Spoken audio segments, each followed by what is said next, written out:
Welcome to Z4 news. నేను మీ వంశీ కృష్ణ గౌడ్. ఈరోజు special స్టోరీలోకి మీకు స్వాగతం.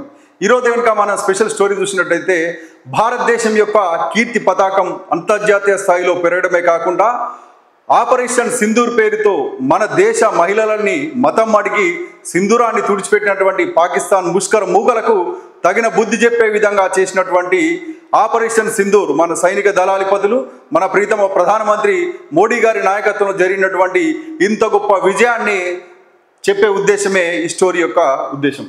మనం కనుక గమనించినట్టయితే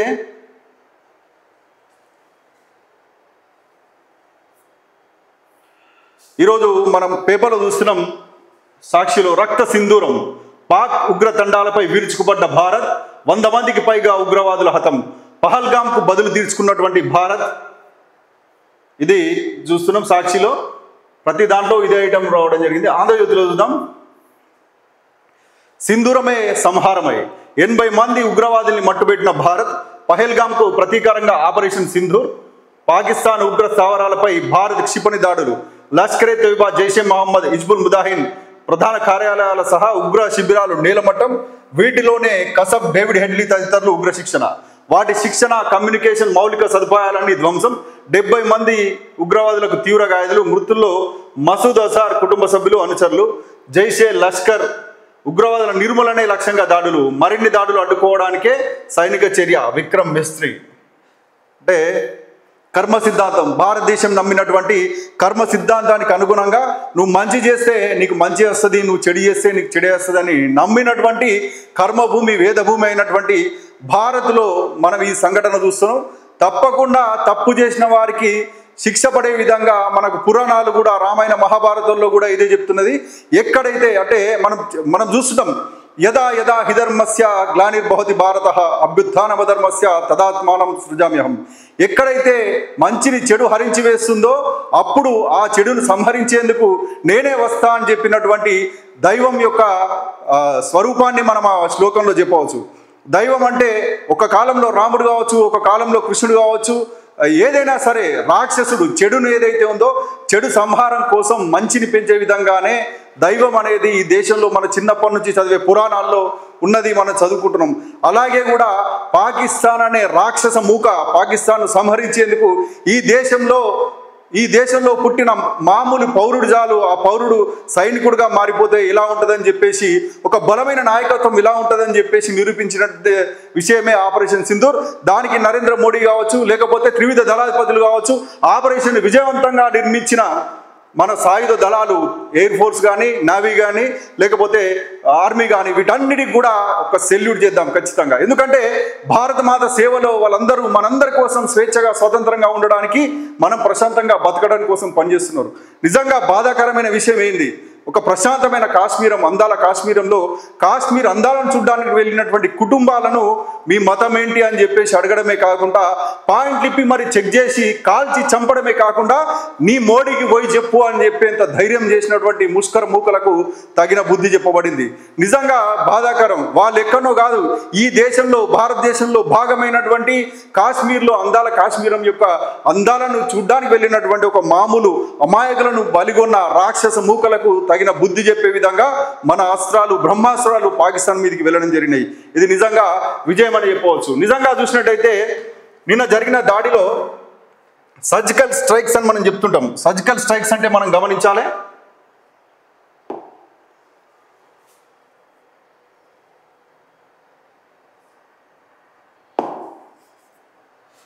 ఇక్కడ మనం చూసినట్టయితే ఇది పాక్ ఆక్రమిత కాశ్మీర్ అంటున్నాం.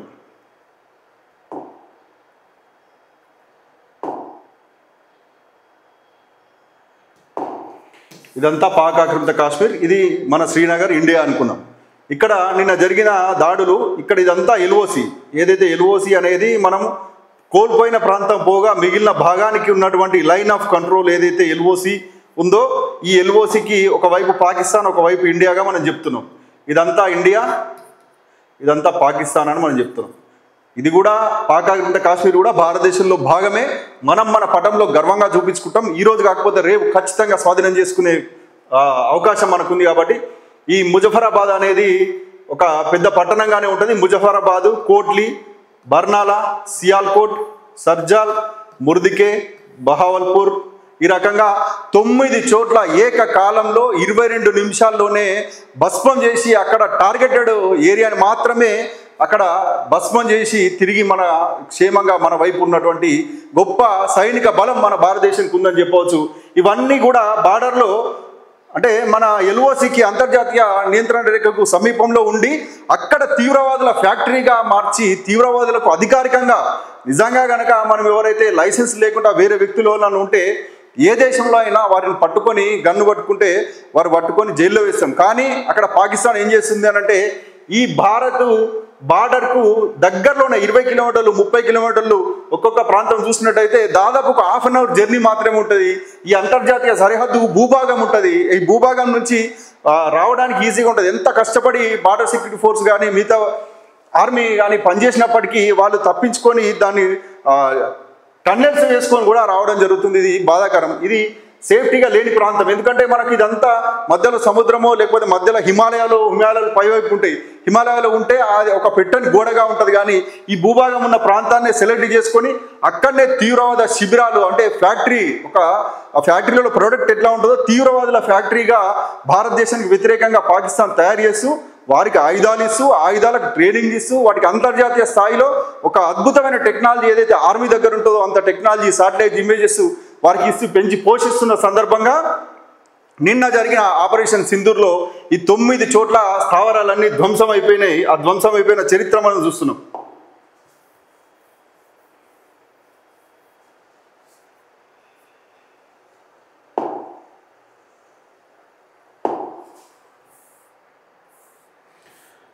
ఇక్కడ చాలా అంతర్జాతీయ స్థాయిలో ఉంటే ఆ అంతర్జాతీయ దేశాలు ఏ రకంగా స్పందించినాయి మనం చూద్దాం. ఉగ్రవాదం ఏ రూపంలో ఉన్నా వ్యతిరేకిస్తాం చైనా. ఉద్రిక్తతలు చల్లారాలి అమెరికా అధ్యక్షుడు ట్రంప్. భారత్ పాక్ మధ్య యుద్ధాన్ని ప్రపంచం తట్టుకోలేదు ఐరాస. చైనా సరుకు ఫెయిల్ దాడికి అడ్డుకోలేని పాక్ డిఫెన్స్ సిస్టమ్. సింధు రాష్ట్రాలు ఇవే రాఫెల్ విమానాలు హెరాన్ డ్రోన్లతో దాడి. మిత్రులకు ముందే చెప్పి విస్తృతంగా భారత్ దౌత్య చర్యలు. 300 విమానాల రద్దు, ఎయిర్పోర్ట్లు మూసివేత. ఇక్కడ మనం చూసినట్టయితే అంతర్జాతీయ స్థాయి సంబంధాలు అనే విషయాన్ని మనం మాట్లాడుకుందాం. నిజంగా కనుక యుద్ధం చేయడం అనేది పెద్ద విషయం కాదు. కానీ యుద్ధాన్ని ప్రపంచానికి చెప్పడంలోనే మన గొప్పతనం ఉంటుంది. ప్రపంచంలో ఉన్న దేశాలన్నీ కూడా మనకు మద్దతు ఇచ్చే దేశాలు ఉంటాయి, మనల్ని వ్యతిరేకించే దేశాలు ఉంటాయి. కానీ మనం పాకిస్తాన్ లాగా కాకుండా ఒక బాధ్యతాయుతమైన దేశంగా ప్రజాస్వామ్యయుతమైన దేశంగా మనం అంతర్జాతీయ స్థాయి సంబంధాలను నెరపడంలో మోడీ విజయవంతమైందనే చెప్పవచ్చు. ఎందుకంటే అమెరికా ఎప్పుడు కూడా పాకిస్తాన్ని పెంచి పోషిస్తూ వచ్చింది. అటువంటి అమెరికాను మన వైపు తిప్పుకొని మీరు కనుక మళ్ళీ ప్రతీకార దాడులు చేయొద్దు అని అమెరికా ఉపాధ్యక్షుడు డైరెక్ట్గా స్టేట్మెంట్ ఇవ్వడం జరిగింది. ట్రంప్ కూడా చెప్పడం జరిగింది, మీరు కనుక మళ్ళీ ప్రతీకార దాడులు చేస్తే దానికి మూల్యం చెల్లించుకోక తప్పదు అని చెప్పేసి అమెరికా లాంటి దేశాలు కూడా మన వైపు తిప్పడంలో దౌత్య సంబంధాలు విజయం అనే చెప్పవచ్చు. చైనా మనకు వ్యతిరేకంగానే ఉంటుంది. కానీ చైనా కూడా అక్కడ ఏం చేయలేని పరిస్థితి ఉంది. ఎందుకంటే చైనా అమెరికాను తట్టుకునే ఈ రకంగా యుద్ధంలో పాల్గొనే పరిస్థితి లేదు. కాబట్టి చైనాను అడ్డుకున్నాం. ఈ రకంగా మనకు వ్యతిరేకంగా ఉన్న దేశాలను అడ్డుకోవడమే కాకుండా మనకు మద్దతు ఇచ్చే దేశాలను పెంచుకుంటున్నాం. చిరకాలమైన మన మిత్ర దేశాలు కనుక మనం గమనించినట్లయితే ఇజ్రాయెల్ మనకు ఓపెన్గా సపోర్ట్ చేసి టెక్నాలజీతో పాటు మొత్తం మీకు ఇస్తాం, ఏదైనా సరే మీరు దాడి చేయాల్సిందే, తీవ్రవాదాన్ని ఈ ప్రపంచం నుంచి తరిమి కొట్టాల్సిందే అని చెప్పేసి ఇజ్రాయెల్ మనకు పూర్తిగా సపోర్ట్ చేయడమే కాకుండా మనకు ఆయుధాలను కూడా సప్లై చేయడం జరిగింది. ఈ రకంగా చూసినట్టయితే ఇది ఒక అంతర్జాతీయ వ్యూహం కోసమే కొంత టైం తీసుకోవడం జరిగింది. ఒక 10 రోజులు టైం తీసుకొని ఇవన్నీ సెట్ చేసిరని చెప్పవచ్చు. నిజంగా ఇది గొప్ప విజయం. మన మీద ఆంక్షలు పెట్టిన చరిత్ర ఉన్నది గతంలో చూసినట్టయితే. ఇప్పుడు దానికి బదలా తీర్చుకున్నాం. ఇప్పుడు ఈయన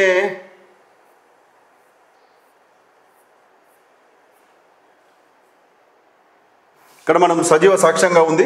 ఈ రక్త సింధూరం అనే పేరుతోటి సాక్షి పేపర్లో రావడం జరిగింది.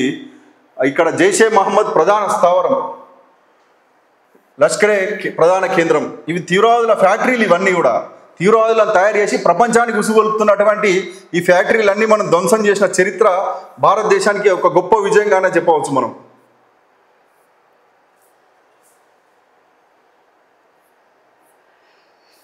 అక్కడ కూడా అదే వెలుగులో కూడా ఇదే రకమైన వార్తలు ఇవ్వడం జరిగింది.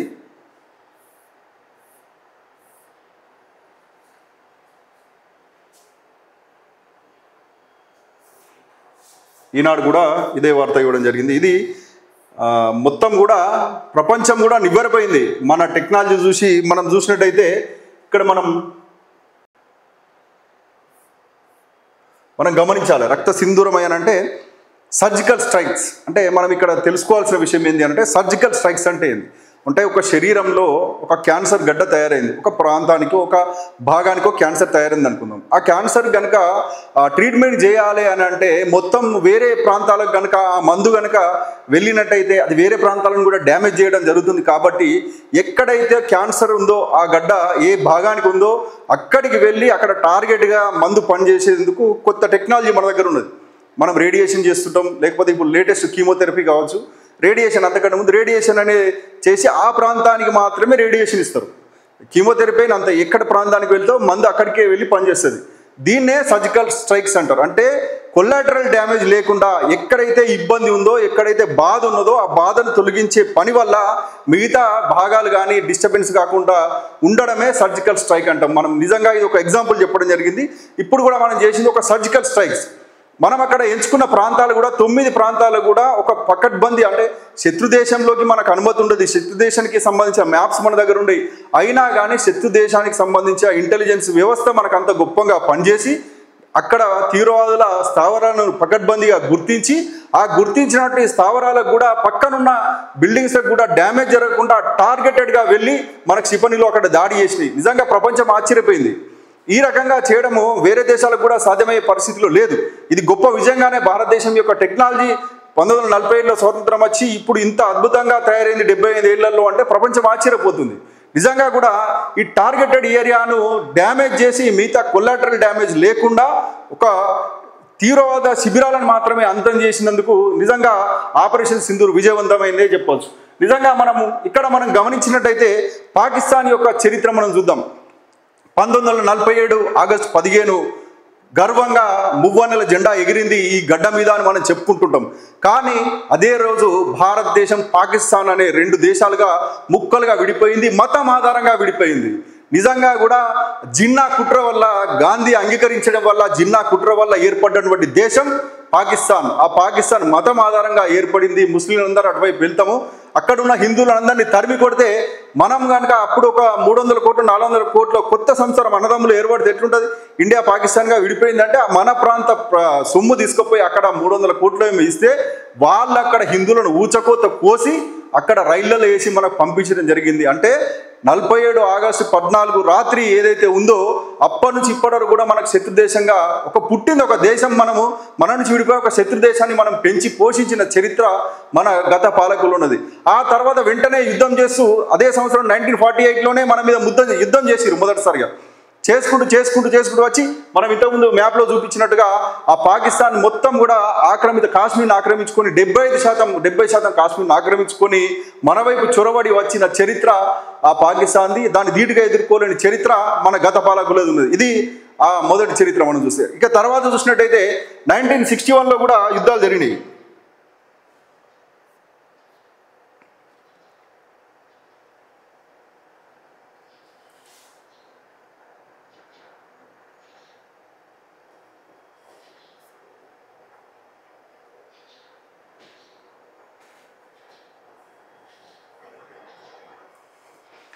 నైన్టీన్ 1971లో కూడా యుద్ధం జరిగింది. యుద్ధం జరిగితే మన దేశ సైన్యము లాహోర్ వరకు వెళ్ళిన చరిత్ర మనకున్నది. అప్పుడు అంత గొప్పగా మనం ఎదుర్కొన్నాం. ఆ తర్వాత కూడా కొంత వైఫల్యం వల్ల మనం అప్పుడు చైనాతోటి యుద్ధం జరిగి ఉన్నాం. చైనాతోటి యుద్ధం చేసి మనం కొంత భాగాన్ని కోల్పోయిన సందర్భంలోనే మళ్ళీ 1965లో యుద్ధం చేసి తమ కుట్రను దమన నీతిని మరొకసారి పాకిస్తాన్ ప్రదర్శించడం జరిగింది. దాన్ని కూడా ధీటుగా ఎదుర్కొని బుద్ధి చెప్పినాక తర్వాత 1971లో కూడా ఏదైతే బంగ్లాదేశ్ ఏదైతే దేశం ఉన్నదో ఇది పశ్చిమ పాకిస్తాన్, అది తూర్పు పాకిస్తాన్, ఇలా ఈ రకంగా విడిపోతే పాకిస్తాన్ను బంగ్లాదేశ్ నుంచి విడగొట్టి బంగ్లాదేశ్ అనే ఒక కొత్త దేశాన్ని ఏర్పరిచిన చరిత్ర అప్పుడు ఇందిరాగాంధీ గారి హయాంలో జరిగింది. అది 1971 యుద్ధంలో మనం విజయం సాధించి 13 రోజులలోనే పాకిస్తాన్కి బుద్ధి చెప్పి వారికి ఇక్కడ భూభాగం బంగ్లాదేశ్ పాకిస్తాన్ 2 ఒకే దేశంగా ఉండేటి గతంలో. వారికి ఇబ్బంది ఏంటంటే వారికి భౌగోళికంగా కలిసి లేరు, అంటే ఫిజికల్గా కలిసి లేకపోవడం వల్ల అనేక రకాల ఇబ్బందులు ఎదురున్నాయి. ఇక్కడున్న వర్గాలను వారు సరిగా చూడలేదు, వివక్ష చూపిరు అనే ఉద్దేశంతో అక్కడ కూడా విప్లవం స్టార్ట్ అయింది. ఈ బంగ్లాదేశ్ విప్లవానికి అనుకూలంగా మనం బంగ్లాదేశ్ని కొత్త దేశాన్ని ఏర్పాటు చేసి మళ్ళీ పాకిస్తాన్కు తగిన బుద్ధి చెప్పిన చరిత్ర మనకు ఉన్నప్పటికీ బంగ్లాదేశ్ కూడా మనకు శత్రు దేశంగా మరొక క్యాన్సర్ పుండుగా ఇక్కడ మారిన పరిస్థితి దాపురించింది. ఇది మనం చూసినట్లయితే మన గతం యొక్క గొప్పతనాన్ని కూడా మనం చెప్పుకోవాలి. నిజంగా కూడా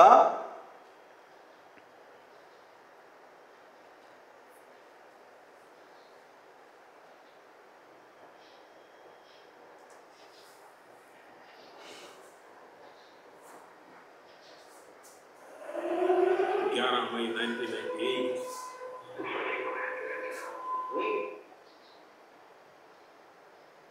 11 Mei 1998. Ready. At 15:45 hours. 4, 3, 2, 1, 0.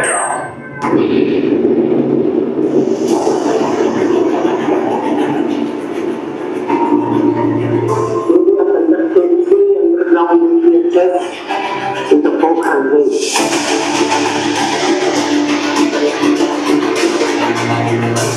इसने पूरे विश्व को दिखाया कि भारत की भूमि महान वैज्ञानिक की भूमि है और एक मजबूत नेतृत्व के साथ भारत नित नए मुकाम और ऊंचाइयों को हासिल कर सकता है। अभिनंदन होना चाहिए वैज्ञानिकों का, उन इंजीनियरों का जिन्होंने पोखरण में जो कुछ हुआ उसे सफलतापूर्वक करके दिखाया। पहली बार जब विस्फोट हुआ वो तो वैज्ञानिकों की ताकत का परिचय था। 5 बजे के बाद सारी दुनिया ने हिंदुस्तान पर हाथ से प्रतिबंध लगाया। एक तरफ हिंदुस्तान, दूसरी तरफ सारी दुनिया खड़ी हो गई। लेकिन 5 बजे ने क्या किया? 2 दिन के बाद फिर पोखरण में धमाका किया और दुनिया को दिखा दिया। Thank you very much. It's a great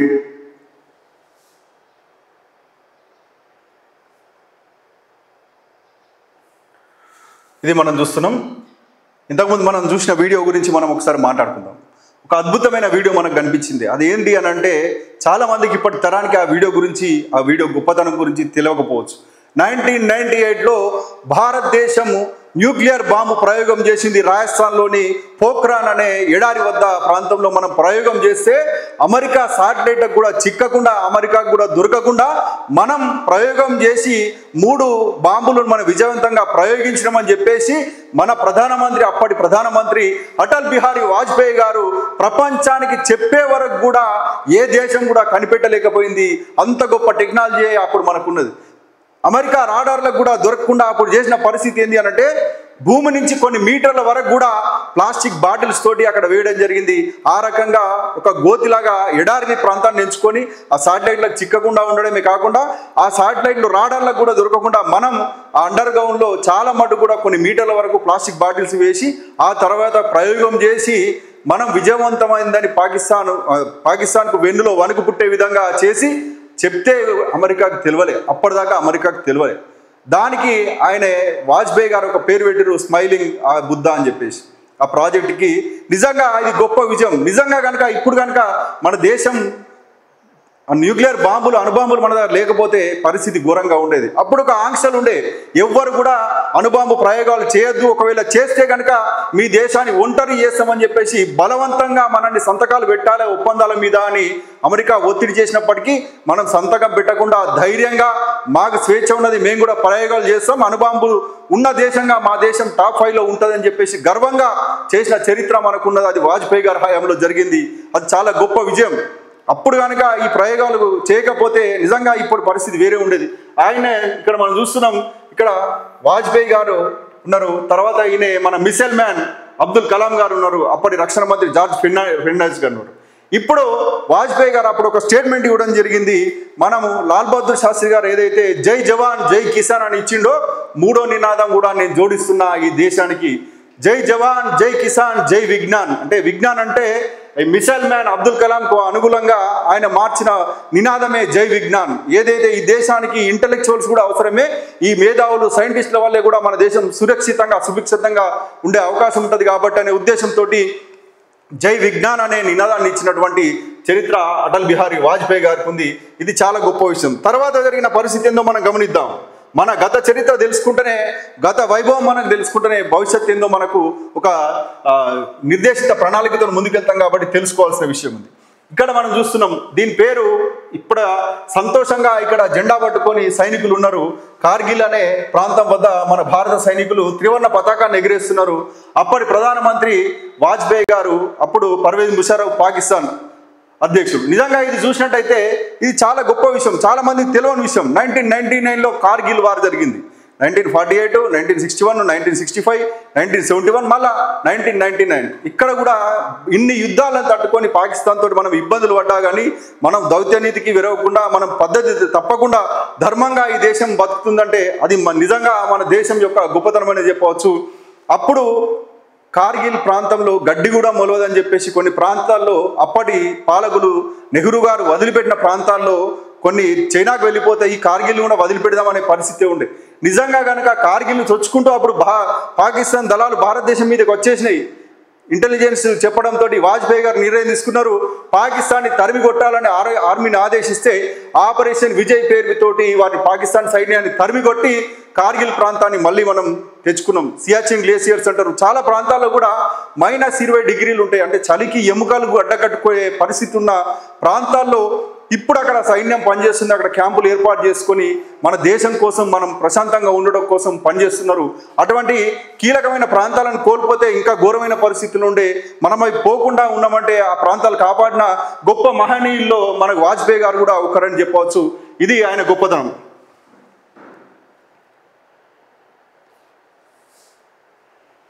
ఇక చూసినట్టయితే మనము ఆపరేషన్ సింధూర్ గురించి మాట్లాడుకున్నప్పుడు ఈయన గురించి కూడా మాట్లాడుకోవాలి. ఈయనే ఒసామా బిన్ లాడెన్. అంటే ప్రపంచాన్ని గడగడలాడించినటువంటి ఒక దుష్టుడు ఈయనే ఒసామా బిన్ లాడెన్. ఈ ఒసామా బిన్ లాడెన్ ఏం చేసిండు అంటే ఎన్నో అకృత్యాలకు పాల్పడ్డాడు. కానీ మేజర్ అకృత్యం ఏంటి అంటే అమెరికా అగ్రరాజ్యము ట్విన్ టవర్స్ని ధ్వంసం చేసిన చరిత్ర ఆయనకున్నది. 9/11 అంటారు. 2001లో జరిగినటువంటి ఈ దాడి ప్రపంచాన్ని గడగడలాడించింది. అంటే ఒక విమానాన్ని ఆయుధంగా మార్చచ్చా అని చెప్పినటువంటి చరిత్ర ఒసామా బిన్ లాడెన్ది. ఆయుధాలంటే కత్తులో బాంబులో కాదు, మనం ఎక్కినటువంటి సివిల్ ఎయిర్లైన్స్ విమానం కూడా ఆయుధంగా మార్చచ్చు అని చెప్పేసి నిజంగా ఆ టెక్నాలజీని వాడి ఈ ట్విన్ టవర్స్ని పేల్చేయడం జరిగింది. విమానాన్ని హైజాక్ చేసిరు. ఫస్ట్ ఒక విమానం వచ్చి అటాక్ చేసింది. విమానాన్ని హైజాక్ చేసిరు. రెండో విమానం అటాక్ చేసింది. విమానాన్ని హైజాక్ చేసిన మూడో విమానం అమెరికా యొక్క పెంటగాన్, అంటే మొత్తం అమెరికా వ్యవస్థకు, అమెరికా దేశానికే హెడ్ క్వార్టర్గా ఉన్న పెంటగాన్ మీద కూడా విమానంతో దాడి చేసిన చరిత్ర ఈ ఒసామా బిన్ లాడెన్ది. ఈ ఒసామా బిన్ లాడెన్ కోసం అమెరికా ఏం చేసిందంటే అమెరికా వేటాడింది. ప్రపంచంలోకెల్లా పెద్దన్న, ప్రపంచాన్ని శాసించే వ్యక్తి, అద్భుతమైన సైనిక సంపత్తి ఉన్న అమెరికా రాజ్యం, అమెరికా ఈయనను పట్టుకోవాలంటే 10 ఏళ్ళు పట్టింది. 2011లో ఈయన కూడా ఎక్కడ దొరికిండో అంటే పాకిస్తాన్లోని అబొట్టాబాద్ అనే గ్రామంలో అప్పుడు సైనిక దాడి చేసి స్నైపర్ సెల్స్ తోటి దిగి 10 ఏళ్ల తర్వాత చంపిన చరిత్ర అమెరికాకు ఉన్నది.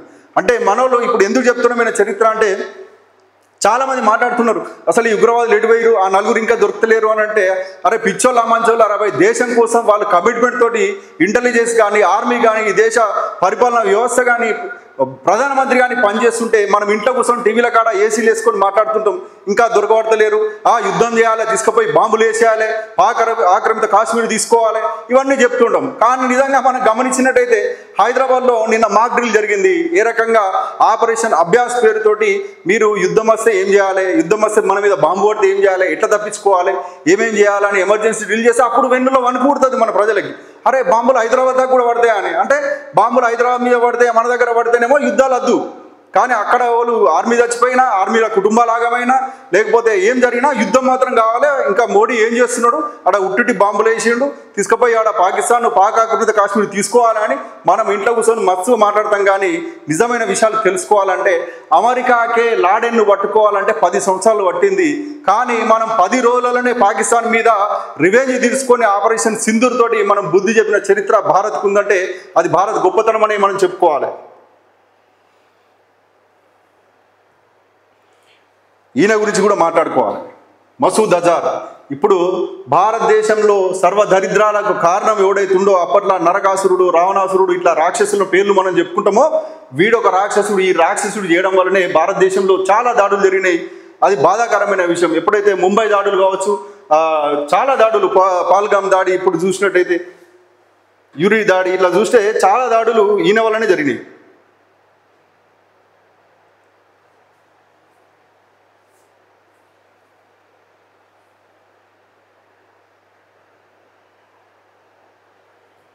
ఈ దుష్టుని అంతం చేయాలనే ఉద్దేశంతో వీడు ఎప్పటికప్పుడు పేర్లు మార్చుకుంటుంటాడు. వీని చరిత్ర కూడా మనం చూసినట్టయితే ఇక్కడ ఒక ఇంపార్టెంట్ విషయం చెప్పుకోవాల్సి వస్తుంది.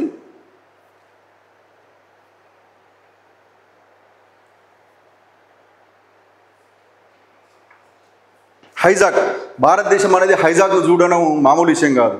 అప్పుడు వాజ్పేయి గారి హయాంలోనే ఒక విమానాన్ని హైజాక్ చేసి ఆ విమానాన్ని అమృత్సర్ మీదుగా, తర్వాత పాకిస్తాన్ మీదుగా, తర్వాత ఆఫ్ఘనిస్తాన్కి దించేసి అక్కడ బెదిరించడం జరిగింది.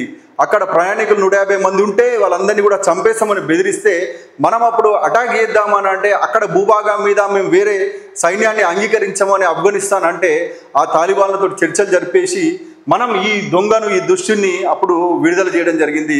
ఆ విడుదల చేసిన తప్పుకు మనం ఇప్పుడు మూల్యం చెల్లించుకుంటున్నాం. వీడు చేసే బాంబు దాడులు, వీని కథకు ఇప్పుడు మోడీ గారి నాయకత్వంలో ప్రతి దాడులు జరిగినాయి. వాని కార్యాలయంలో, వాని ఇంట్లోనే బాంబులు వేసి వాని కుటుంబ సభ్యులు చంపినాం. వాడు కూడా త్వరలోనే హతమయ్యే పరిస్థితికి భారత్ వెళ్ళాలని కోరుకుందాం. అప్పుడు ప్రశాంతమైన భారత్, ప్రశాంతమైన కాశ్మీర్ ఉంటుందని కోరుకోవచ్చు.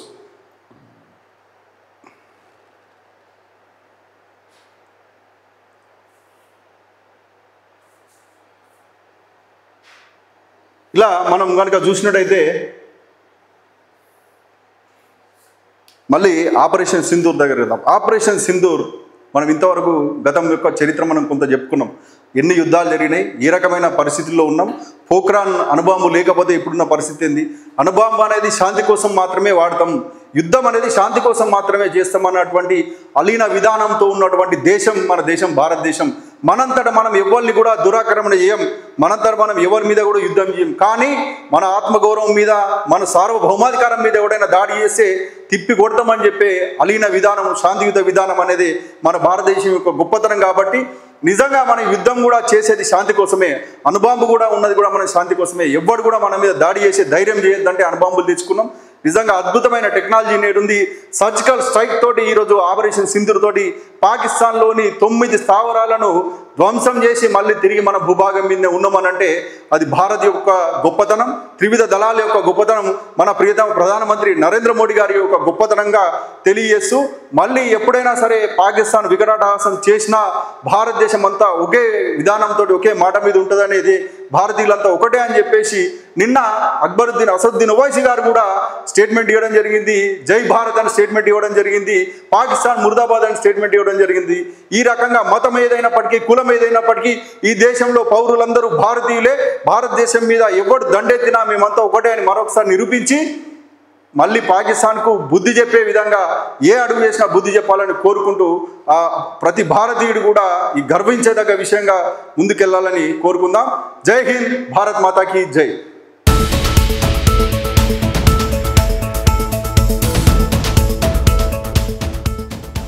మీరు చూస్తున్నది Z4 news. Question for justice.